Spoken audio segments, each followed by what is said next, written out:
তাদের পুরুষ অঙ্গ কেটে লেছিলাম কাঁচি দিয়া, বব কাঁচি দিয়ে কাইটটা আমি টাকি মাছের মতন শুটকি দিছিলাম। ফাতেমা বিবি একাই 300-400 মিলিটারিকে সে এক বিস্ফোরণ বানিয়েছেন। তিনি বিস্ফোরণ বানিয়ে বলে মরিচের গুঁড়া টুরা, হলুদের গুঁড়া, ঝাল মশলা দিয়ে মাখায় টাকা তিনি এক বিস্ফোরণ বানিয়েছিলেন। সেই বিস্ফোরণ দিয়ে তারপরে পাকিস্তানের 400-500 মানুষকে মেরেছেন।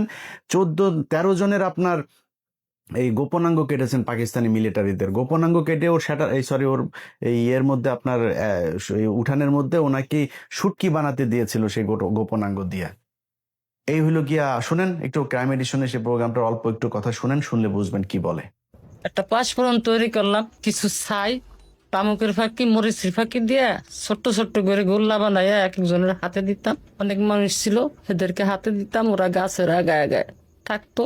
যখন ওইটা যখন পড়তো তখন ওরা আসলে পারা ছিঁড়ে মারলে পারা ওকে নাক মুখ চোখ মুখ কানা হয়ে যেত গা, তখন ওদের অস্ত্র মস্ত্র আমরা চিনে এনে মুক্তিযোদ্ধাদেরকে দিতাম। বহু অপারেশন করছি আমরা নিজের হাতে, না হইলে কমসে কম আমার এই হাত দেয়, না হইলে 2 থেকে 500 আমি মারছি। আমি 11 জনের জীবিত অবস্থায় তাদের পুরুষ অঙ্গ কেটে লেছিলাম কাঁচি দিয়া, বব কাঁচি দিয়ে কাইটটা আমি টাকি মাছের মতন শুটকি দিছিলাম। এই হইল কি আমাদের মুক্তিযুদ্ধের ধর্ষিতাদের অবস্থা।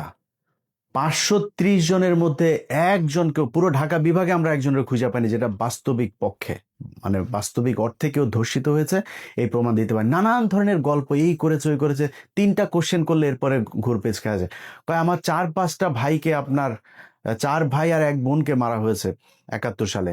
সেই 4 ভাইয়ের নাম বলতে বললে সে একবার এক ভাইদের নাম বলে। আবার পেটের বাচ্চা মারা গিয়েছে, বাচ্চার বয়স কত ছিল, পাশের থেকে আরেকজন বলে আপনার তো বাচ্চা টাচ্চা ছিল না, কয় পেটের ভেতরে শহীদ হয়েছেন। শুনেন একটু কি বলে। ফরিদ, আরেক ভাইয়ের নাম আসলো দরবেশ, আরেক ভাইয়ের নাম ছিল মনসুর আলী, আরেক ভাইয়ের নাম ছিল নূর মোহাম্মদ, আমার বোনের নাম ছিল নাজমা। নাজমা আমার ছোট ছিল, আমার বোনকে ওই জায়গায় মাইরে ফেললো ফরিদ, শেখ ফরিদ। আমার আর একটা ভাইয়ের নামও শেখ ফরিদ আছে, জীবিত, এটা না, আগে ছিল আমার বড়। আরেক ভাইয়ের নাম আছিল যে আবুল ফরাজ, আরেকজনের নাম আছিল মনসুর আলী, আর বোনের নাম ছিল নাজমা।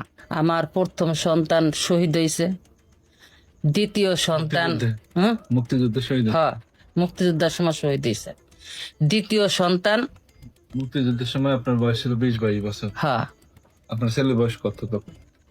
তখন মনে করেন ছেলে আমার গর্ভে শহীদ হয়েছে, গর্ভ অবস্থায় শহীদ হয়েছে। এইভাবে আমাদেরকে এই গাঁজাখড়ি গল্প শোনায়া একটা বিশাল প্রজন্মকে আমাদের 54 বছর ধরে অন্ধ বানিয়ে রাখা হয়েছে। আমরা আসলে যদি মুক্তিযুদ্ধের সময় কোনো মানুষ মারা গিয়েছে কিনা, কেউ রেপড হয়েছে কিনা, কতজন হয়েছে, আমরা এটা জানতে চাই, আমরা শুনতে চাই, এটা জানুক এই জাতি। কেউ জানে নাই। মুজিব এই শালায় ওর এক কমিশন গঠন করেছিল, আচ্ছা খোঁজ নে তো দেখ কয়জন মারা গিয়েছিল। সারা দেশে মিলা ওরা এই মুক্তিযুদ্ধের সময় নিহত মানুষ পেয়েছিল হইল 33 জন। এই 33 জন পাওয়ার পরে আর খুঁজা পায় না, কয় তাহলে বাদ দে, এটা নিয়ে আর আলাপ দরকার নাই। এরপরে আর কেউ সেই আলাপে যায়নি, সবাই এটা নিয়ে রাজনীতি করেছে।